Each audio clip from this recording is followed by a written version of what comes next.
Hello and welcome to another painting video. In this one, I'll be painting, well actually repainting some of my old orcs. With the new rules for building your army in 40k, I can finally bring to life my favorite orc concept, the Kult of Speed. It's all about fast vehicles and mounted units, boys in transports, some of the newer vehicles, and my absolute favorite unit in the army, the Orc Warbikers. This is the unit that got me into 40k properly about 17 years ago. I already have an older video on how to paint orcs, but this will be a big step up, or at the very least a fresh new way to paint some orcs. Let's begin, shall we? Usually I have the model on the base, but I'm doing things a little differently this time. I've pinned the boys to a piece of cork and start with a black primer. Next I spray warm brown from Monument Hobbies over the entire model to set the baseline. A zenithal highlight with heavy warm white follows. This helps bring out all the details and provides a bright base layer for the skin.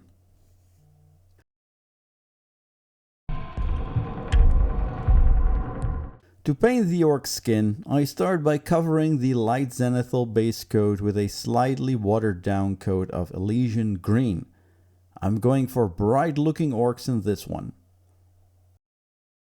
Next, I shade the skin using Ork Flesh thinned with Lamia Medium.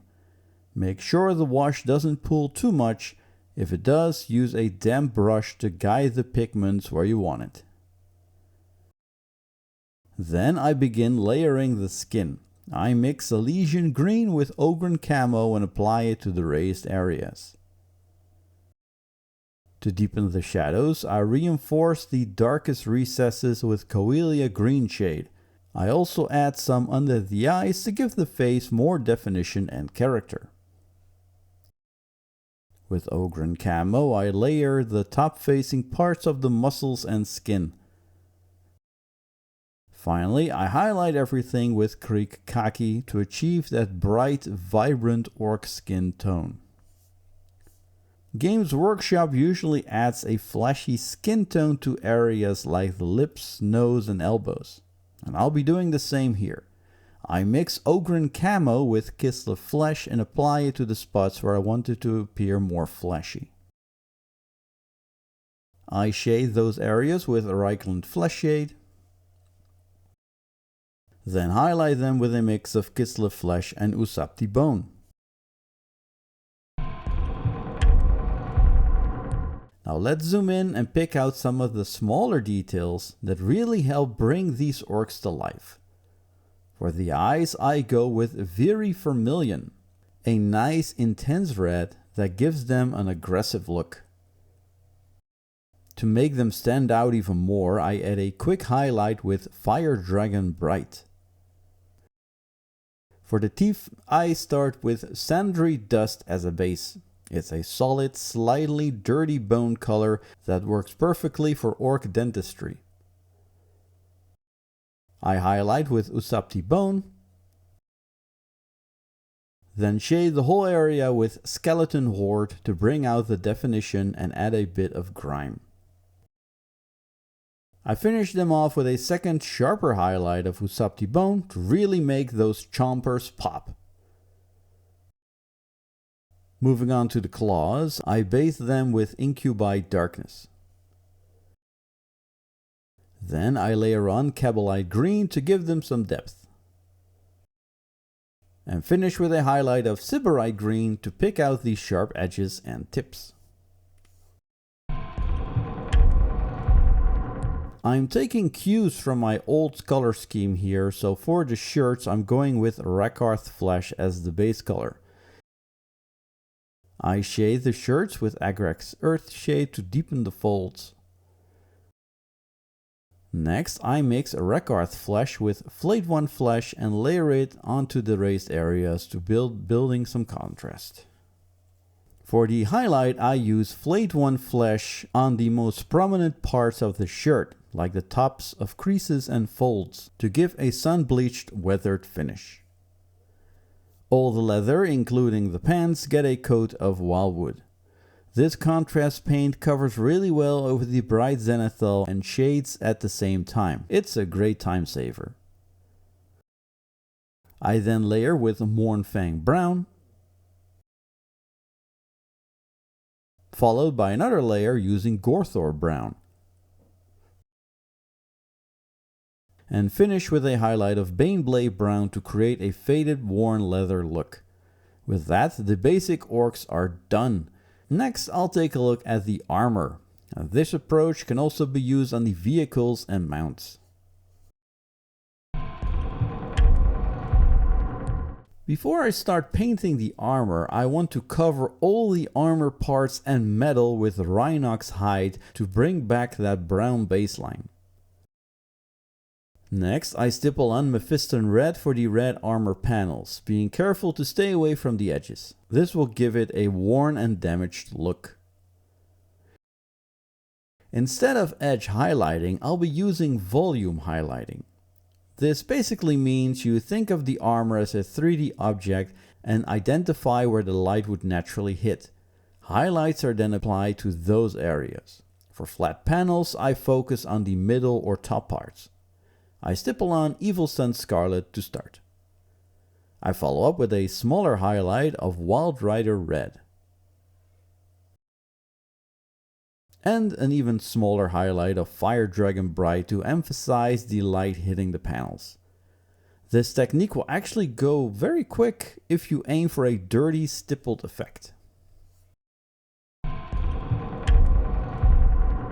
For the yellow armor, I follow the same process as the red. I start with a base coat of Averland Sunset, which gives me a solid foundation for a vibrant, eye-catching yellow. Next, I stipple on Moonbeam Yellow. This layer brings out that rich yellow tone, and the stippling technique adds a textured, worn look to the panels. Finally, I finish with Inner Light as the highlight, bringing out some light to the raised areas and making the yellow pop.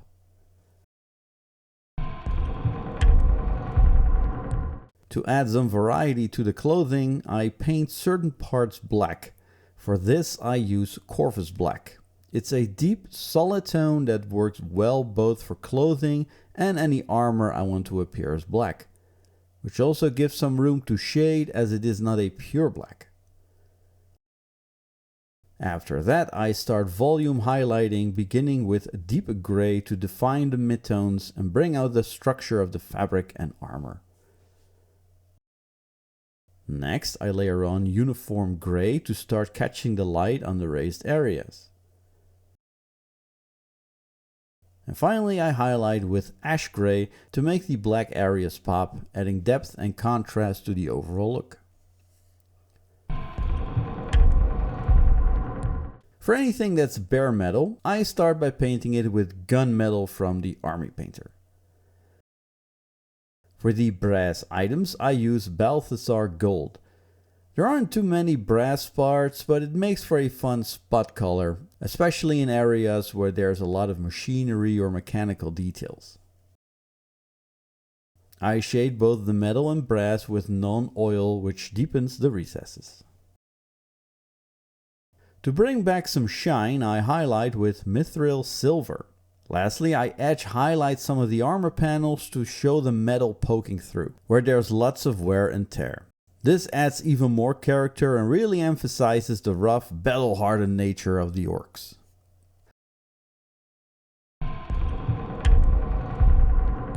Let's make some highway bases. I start by cutting out a base on a 3mm cork sheet. Then I break off the edges to create a jagged destroyed tarmac look. After that, I glue it on the base using PVC glue.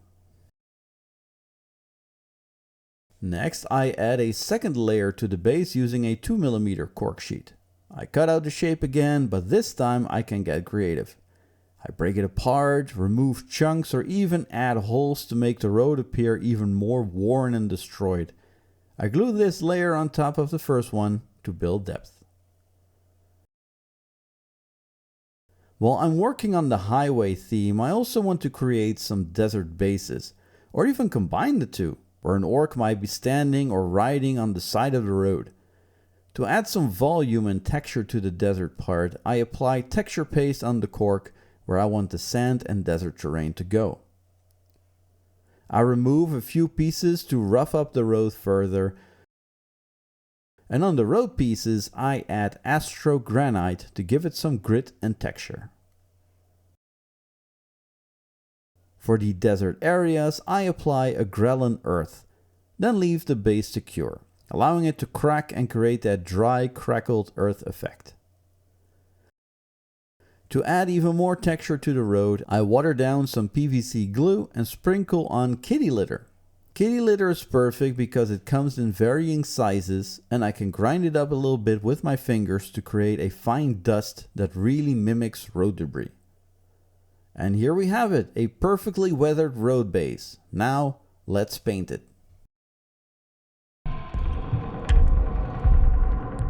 I start by priming the bases black to create a solid foundation.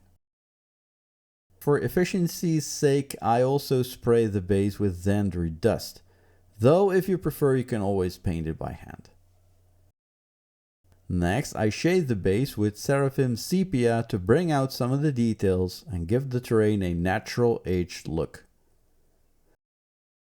For the tarmac areas, I go back to Astrogranite because the color is great for a tarmac base. I shade it with non-oil to deepen the recesses and really make the surface dirty. By now the desert parts of the base should be dry, so I move on to dry brushing. I start with Usapti Bone, gently brushing over the raised areas to give that sun-bleached look. I follow this with a second dry brush of Screaming Skull to add a bit more brightness and highlight those edges. For the tarmac, I give it a dry brush of Mechanica Standard Grey to start defining the surface. Then I follow up with another dry brush of Dawnstone to light the high points and add some contrast. To add some realistic road markings, I use masking tape to block off the areas. With a small sponge, I stipple on the markings using Brainmatter Beige, which creates a nice faded look. And I have to say, removing the masking tape is very satisfying. For the orcs, I've pinned them to cork, which leaves little rods sticking out of their feet. This is perfect for attaching them to the base. I just drill a small hole and then superglue the orc in place. To finish off the base, I add some frozen tundra tufts for a bit of contrast and life. A dab of superglue holds them securely. Now, I wasn't quite happy with the desert base yet, so I decided to brighten it up a little bit by adding yellow ochre pigment. This gives the base more vibrancy. I sealed in the pigment with some pigment fixer to keep everything in place. Then I paint the rim of the base with Corvus Black to finish off the look. And with that, we're done. And here we have the first of my Kult of Speed orcs. Officially they're known as the Evil Sunz, but back in the day I used to call my army the Skull Crushers, so that is the name I'm sticking with. I've also painted up an orc warbiker unit using the same techniques I applied to the boys. So this method can easily be applied across the entire army. Personally, I'm really excited to tackle the bigger vehicles next and watch my road raging orcs run wild on the battlefield. In my next video, I'll be diving into a very challenging box set from Moonstone called the Eternal Servitude, so make sure you stay tuned for that one. In the meantime, be sure to follow me on Instagram, where I post photos of current projects and behind the scenes stuff. I hope you enjoyed this tutorial, and thanks for watching.